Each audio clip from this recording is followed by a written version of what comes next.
Good morning बच्चों। Good morning. कल हमने क्या किया था? संज्ञा की। ठीक है, तो संज्ञा किसको कहते हैं आयुष? किसी व्यक्ति वस्तु स्थान के नाम को। किसी व्यक्ति वस्तु स्थान का नाम। अब बताओ अनमोल, संज्ञा शब्दों के नाम बताओ। दरवाजा, हरियाणा, टेबल, ब्लैक बोर्ड। हाँ, शाबाश। किसी व्यक्ति का नाम, किसी वस्तु का नाम और किसी स्थान का नाम, ये क्या होती है? सारी संज्ञा होती है। अब हम देखते हैं, आज हम करेंगे संज्ञा के भेद, यानी कि संज्ञा कितने तरह की होती है। पहली है व्यक्तिवाचक संज्ञा, जो शब्द किसी विशेष व्यक्ति स्थान का बोध कराते हैं, तो उनको हम क्या कहते हैं? व्यक्तिवाचक संज्ञा। हाँ, किसी विशेष व्यक्ति, किसी का नाम हो सकता है, जैसे राम। कोई चीज का नाम हो सकता है, जैसे मेज है, कुर्सी है, ठीक है,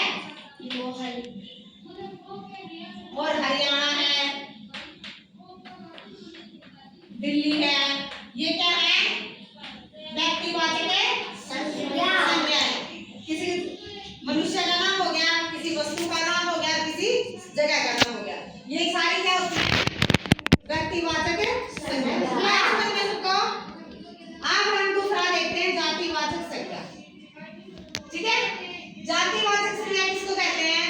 जो शब्द किसी विशेष जाति का या वर्ण का बोध कराते हैं। किसी विशेष जाति, जैसे मनुष्य है, पशु है, नदियां हैं, पहाड़ है, ठीक है, अलग अलग जातियां होगी ना, जैसे मनुष्य, नदियां, पहाड़, ये क्या होगी? अलग अलग जातियां होगी, तो किसी विशेष जाति का बोध कराती है, तो इनको हम कहते हैं जातिवाचक संज्ञा। आ रहा है सबको समझ में? नेक्स्ट है भाववाचक संज्ञा। भाववाचक संज्ञा क्या होती है? जो शब्द किसी चीज के भाव या गुण दोष का पता चलता है जिनसे, जैसे कि किसी चीज का भाव, कि उसका कड़वा है, मीठा है, क्रोध में है, वो हो गया।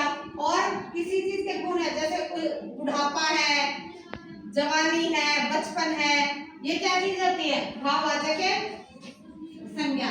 जैसे गुण या दोष, कड़वा, मीठा, चतुराई, बुढ़ापा, ठीक है।